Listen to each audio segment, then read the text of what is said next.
دا د سوات سیند دی تاسو ته کتی شئ چې ګټې او هر څه په دې باندې څومره خلکو مخامخ پل دی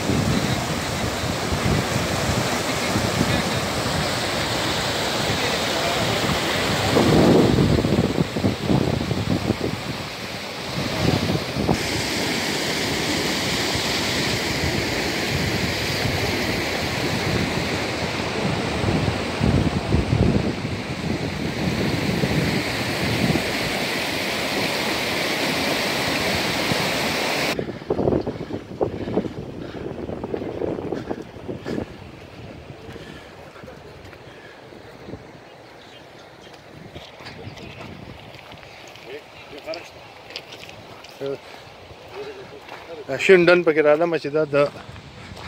سوات د کانجو سیند په غاړه باندې دی